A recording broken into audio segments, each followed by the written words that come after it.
Hello friends, welcome to my channel.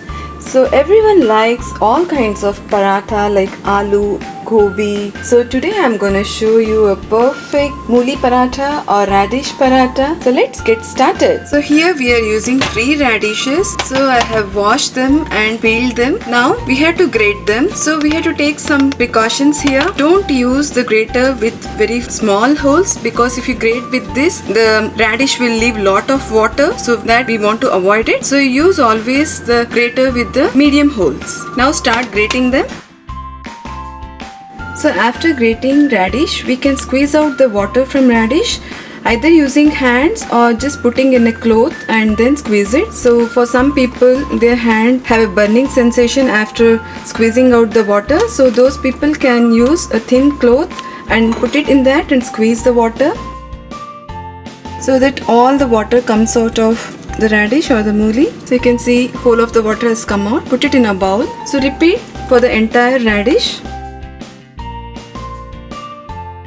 You can see after squeezing the water from the mooli or the radish, this much amount of the water was squeezed out. So you need not throw this water because all the water soluble vitamins are there in there. So usually I use this water for making the dough.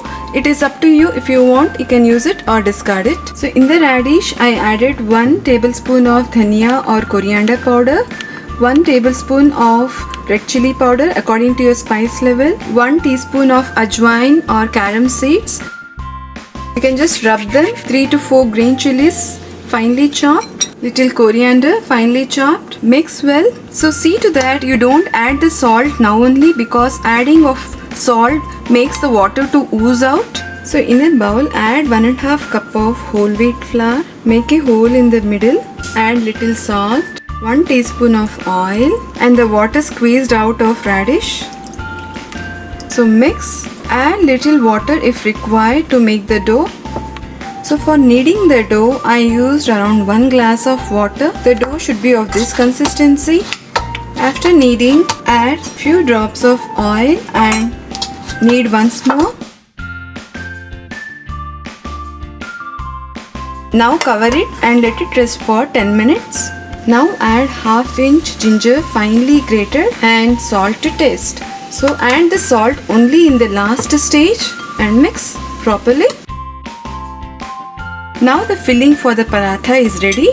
Keep it aside. Now take the dough, add few drops of oil in your palm, rub it and take the dough in your hand and start making balls for rolling the chapati. After making the balls, take 1 ball in your hand and cover the rest of the balls with a lid so that they don't dry out. Now take the ball, press in the middle and put it in the wheat flour for dusting. Now roll like a chapati from the ends. So after rolling up to this thickness, hold it and take the stuffing and put the stuffing inside around 1 tablespoon. Press it inside and take the ends and try to seal them. You can take the extra dough on the top, put it back and press. Now again dip it in the flour for dusting, add little flour and then start rolling. Before rolling you should know that you should not put more pressure because if you put more pressure water will be oozing out from the sides. So carefully start rolling. After rolling the paratha, see to that it is little thicker in size. So now heat a tawa, add this paratha and fry it without oil initially. Now flip the other side.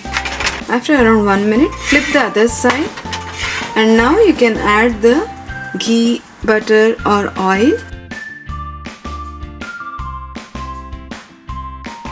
Now flip the other side. Again add butter, ghee or oil.